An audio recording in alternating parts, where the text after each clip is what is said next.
Hello नमस्कार साथियों, स्वागत है आप सभी का आपके अपने यूट्यूब चैनल अद्वितीय क्लासेस में। और आज की वीडियो में हम लेकर आए हैं आप सभी के लिए NEP 2020, जो कि बहुत ही इम्पोर्टेंट टॉपिक है और ये सभी टीचिंग एग्जाम्स में पूछा भी जाता है। खासकर केवीएस इंटरव्यू की जो तैयारी कर रहे हैं इनके लिए ये बहुत ही इम्पोर्टेंट है। इससे कई क्वेश्चंस बनेंगे और कई क्वेश्चंस पूछे जा सकते हैं।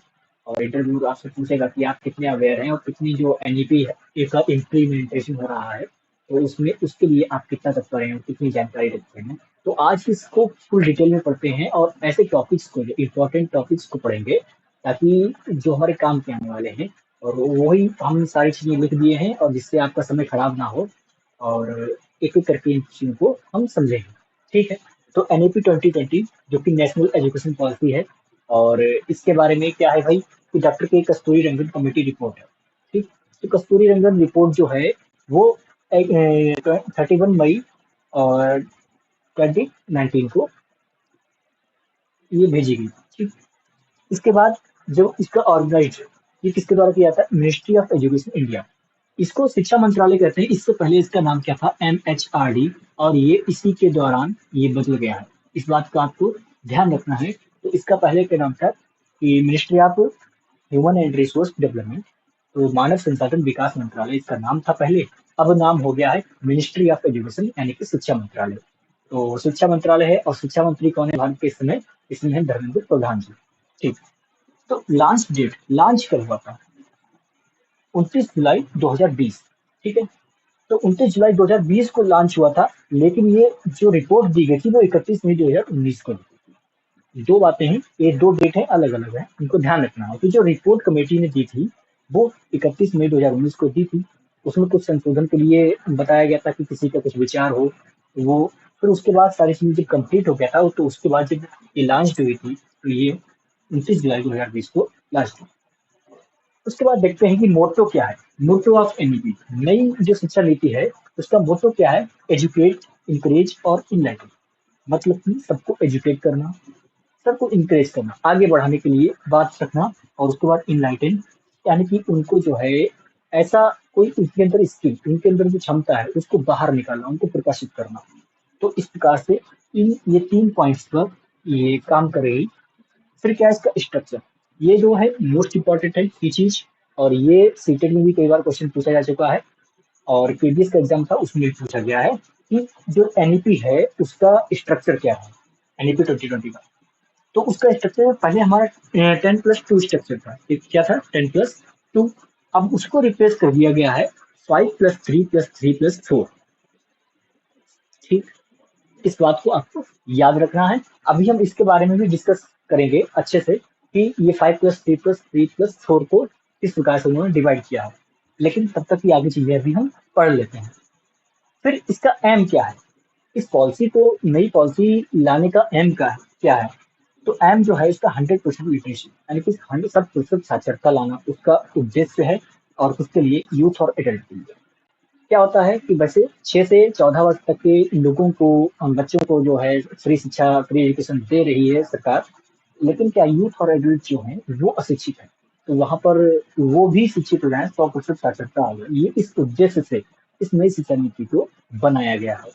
आगे देखते हैं कि नंबर ऑफ एडिशन, भाई कितने एडिशन हो चुके हैं, कई कितनी शिक्षा नीतियां आ चुकी हैं। ठीक। तो 3 आ चुकी हैं। और उन तीनों के ईयर तो आपको पता ही होंगे, अगर नहीं पता है तो आप लोग नोट कर लीजिए। 1968 में आई थी, और उसके बाद फिर 1986 में आई थी, अब आई है 2020 में। तो मतलब ये तीसरा एडिशन है। कौन सा एडिशन है? तीसरा। हाँ, 1986 का जो है इसको रिवाइज हुआ था एक बार 1992 में। बट जो है जिसमें ये जिसका एडिशन हुआ है इनको 3 ही बोलेंगे। ठीक। चौथा एडिशन वही मान लिया था, लेकिन वो एडिशन नहीं था, वो उसको सिर्फ उनको जो कमियां थी उसमें कुछ पॉइंट्स ऐड किए गए थे, ऐसा कुछ था। उसके बाद ऑब्जेक्टिव्स की अगर बात करें कि इसका ऑब्जेक्टिव क्या है, इसके उद्देश्य क्या है, कि क्यों बनाई गई है ये शिक्षा नीति। तो to raise the standard of education in India to global level, यानी कि जो स्टैंडर्ड है एजुकेशन का, तो उसको इंडिया का जो स्टैंडर्ड है उसको ग्लोबल लेवल तक पहुंचाना, यानी कि ग्लोबलाइजेशन करना एजुकेशन का। यूनिवर्सलाइजेशन ऑफ एजुकेशन, यानी कि शिक्षा का सार्वभौमिकरण करना NEP का उद्देश्य है। तो ये 2 पॉइंट हैं इसके इम्पोर्टेंट हैं कि जो ऑब्जेक्टिव्स हैं, इसके उद्देश्य क्या है। अगर कोई उद्देश्य पूछता है आपसे तो आप कहेंगे यही कि शिक्षा का सार्वभौमिकरण करना या फिर ग्लोबलाइजेशन ऑफ एजुकेशन, यही इसका पर्पज है, ताकि जो शिक्षा हम यहाँ ग्रहण करें, अगर हम विदेश में भी जाते हैं तो हमको वहाँ पर कोई दिक्कत ना हो, कोई तकलीफ ना हो। और जो रिजिड था सिस्टम, उसको फ्लेक्सिबल किया गया कि जैसे कि हम लोग, हमारे लोगों के टाइम अभी तक यही सिस्टम चल रहा था कि भाई जो बच्चा साइंस लेगा वो आर्ट्स नहीं ले सकता है, कॉमर्स लेगा वो आर्ट्स, उनके सब्जेक्ट अलग होते हैं, उनके सब्जेक्ट अलग होते हैं। जैसे अब किसी बच्चे को हिंदी पसंद है और मैथ्स भी पसंद है, तो वो ग्रेजुएशन जो है मैथ्स से भी कर सकता, मैथ्स ग्रेजुएशन में मैथ्स भी सब्जेक्ट ले सकता है और हिंदी भी ले सकता है। तो इस प्रकार से फ्लेक्सिबिलिटी बहुत ज्यादा लाई गई है।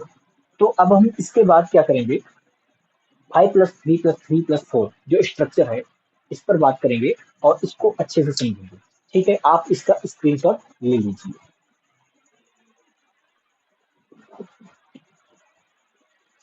तो दोस्तों अब आगे देखेंगे हम कि नेशनल एजुकेशन पॉलिसी में जो स्ट्रक्चर है इसका 5+3+3+4, 5+3+3+4 का मतलब हुआ है, ये 4 स्टेजेस हैं यहाँ पर। और पहली स्टेज जो है वो फाउंडेशनल स्टेज है। कौन सी है? फाउंडेशनल स्टेज, यानी कि इसमें बच्चे की फाउंडेशन को तैयार किया जाता है बिल्कुल। और उसके बाद है दूसरी स्टेज प्रिपरेटरी स्टेज, और तीसरी मिडिल स्टेज, चौथी सेकेंडरी स्टेज। तो यहाँ पर 5 ईयर बच्चे का जो अगर ईयर देखा जाए कि कितने ईयर बच्चा यहाँ पर बिताएगा, तो 3 साल का जब कोई बच्चा होगा तो ये जो है उसका प्रवेश हो जाएगा। 3 से 8 साल तक का बच्चा जो है फाउंडेशन स्टेज में रहेगा। 3 से 8 इसमें हो गया। फिर उसके बाद 8 के बाद 8 से 11, 3 साल प्रिपरेटरी स्टेज में रहेगा। फिर 3 साल मिडिल स्टेज में रहेगा, यानी कि 11 से 14 वर्ष तक। तो और फिर 14 से 18 वर्ष तक 4 साल जो है ये सेकेंडरी स्टेज में रहेगा। ठीक है, इतनी बात तो समझ में आ गई होगी। तो यानी कि 5 साल इसमें क्वेश्चन आपको ये पूछ सकता है कि सिर्फ प्रिपरेटरी स्टेज की जो है एज कितनी होती है, बच्चे की एज कितनी होती है प्रिपरेटरी, तो आपको बतानी है।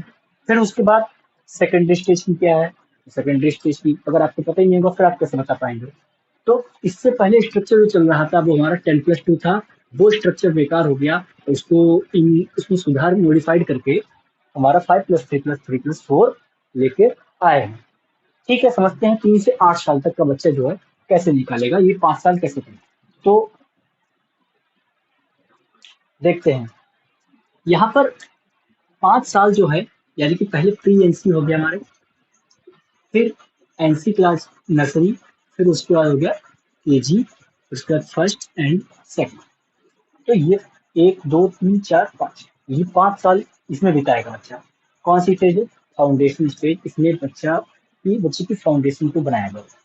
अब यहाँ पर एक चीज और है, इन चारों ईयर में कोई भी एग्जाम नहीं होगा ऐसा कि भाई आपका ईयर वाइज एग्जाम है, ऐसा कुछ नहीं है। बच्चे का सेकंड क्लास के लास्ट में एग्जाम, मेन एग्जाम करा दिया जाएगा। और बाकी के ईयर्स में क्या है, नॉर्मली टेस्ट है, ओरल टेस्ट है, प्ले वे मेथड से सिखाने की, सीखने सिखाने पर ज्यादा फोकस है। चाहे बच्चे के इंडक्टिव मेथड हो और चाहे जो प्ले वे मेथड हो, स्टोरी टेलिंग मेथड है, इन सारी मेथड से बच्चे को न्यूमरेसी उसको और रीडिंग स्किल को बढ़ाना है। ठीक है, गणितीय क्षमता है, इसे जोड़ घटाना है, ये सारी चीजें। तो इस प्रकार से, और इसीलिए एनसीईआरटी वो केवीएस ने जो है किताब भी इसकी चेंज कर दी, बुक चेंज कर दी है फर्स्ट और सेकेंड की, जो कि इससे पहले वाली वीडियो में हमने आपको डिस्कस भी किया था, जब सिलेबस डिस्कस किया था। तो उसके बाद देखते हैं प्रिपरेटरी स्टेज, 3 साल। 3 साल कौन से हैं भाई? 3, यानी कि 3 और 4 और 5, ये 3 क्लासेस हो गई इसकी। फिर मिडिल क्लास में आ गए, ये हो गई 6, 7 और 8। उसके बाद सेकेंडरी स्टेज, ये 4 ईयर हो गए, 11, सॉरी 9, 10 और 11, 12।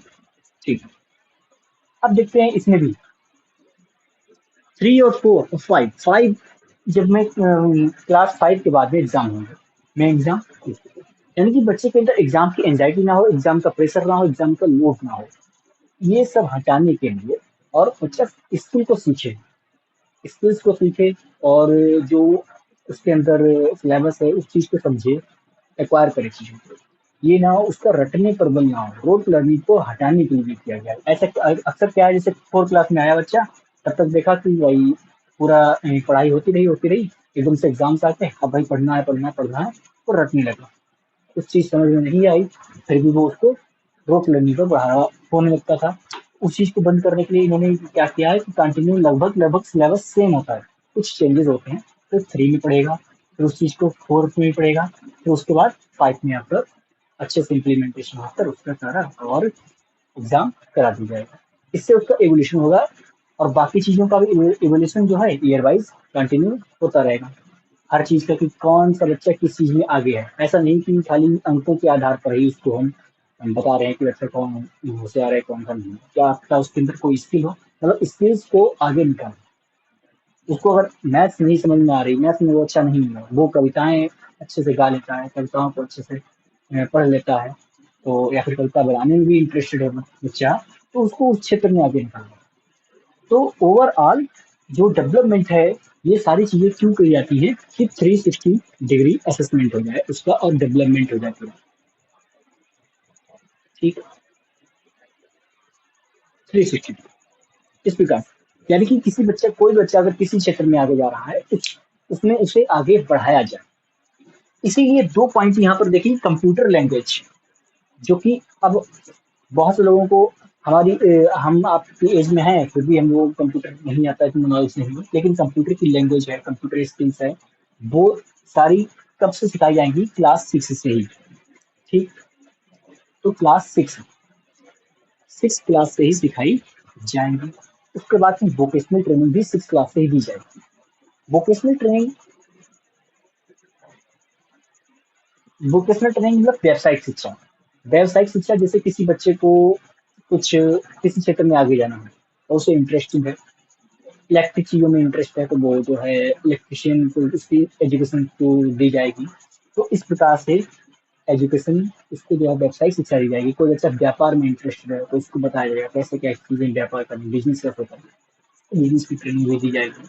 तो इस प्रकार से एजुकेशन का सिस्टम ऐसा किया जा रहा है ताकि कोई बच्चा ये ना हो कि भाई आपने मैथ ले लिया, ठीक, भाई दोस्त ने मैथ लिया, उसने भी मैथ लिया, वहां पर पहुंचने के बाद 9th 10th में, फिर उसके बाद उसका अगर मन नहीं है, या फिर 11th तक ले लिया, उसके बाद अगर उसका मन नहीं है, तो वो कह रहे भाई अब साइंस स्ट्रीम में पहली बार पढ़ लिया, फिर उसके बाद आर्ट नहीं ले सकते, ऐसा नहीं कुछ है। या फिर अगर आपके पास मैथ, आपको मैथ्स भी अच्छा लगता है, आपको हिंदी भी अच्छी लगती है, दोनों को कंबाइन ले सकती है, आपको साइकोलॉजी अच्छी लगती है तो साइकोलॉजी भी पढ़ सकते हैं।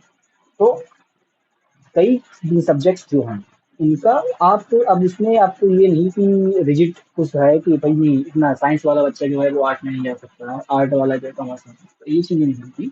ये है बस कि आप जो इसकी रिजिड जो था वो फ्लेक्सिबल कर दिया गया। इस चीज को फ्लेक्सिबल इसीलिए किया गया है ताकि बच्चे का संपूर्ण डेवलपमेंट हो सके। ठीक है, तो इस प्रकार से हमने 4 स्टेजेस बताई हैं, इन स्टेजेस को आप नोट कर दीजिए।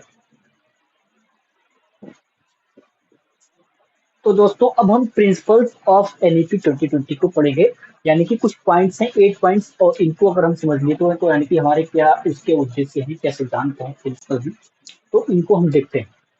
कि पहला पॉइंट है डिटरमाइन ईच चाइल्ड पोटेंशियल, यानी कि बच्चे का पोटेंशियल कितना है, इस चीज को देखते हुए हम आगे बढ़ेंगे। ऐसा नहीं है कि क्लास में गए, हमने पढ़ा दिया, बच्चे को समझ में आया या ना आया हमको इससे कोई मतलब नहीं, बच्चा समझना चाह रहा है, पढ़ना चाह रहा है या नहीं पढ़ना चाह रहा है, उससे कोई मतलब नहीं। वर्क मुझको चाहिए, चाहे वो कॉपी करके लाए, चाहे वो पैसे भी लेके आए, घर पे किसी से करवा के लाए, ऐसा नहीं होना चाहिए। अगर ऐसा है तो वहां पर फिर बच्चे की स्किल नहीं समझ में आएगी, बच्चे का पोटेंशियल हमको नहीं समझ में आएगा कि कितना वो सीखना चाहता है, उसके अंदर कितना पोटेंशियल है और कितनी कमी है, और उसको हम कैसे इंक्रीज कर सकते हैं।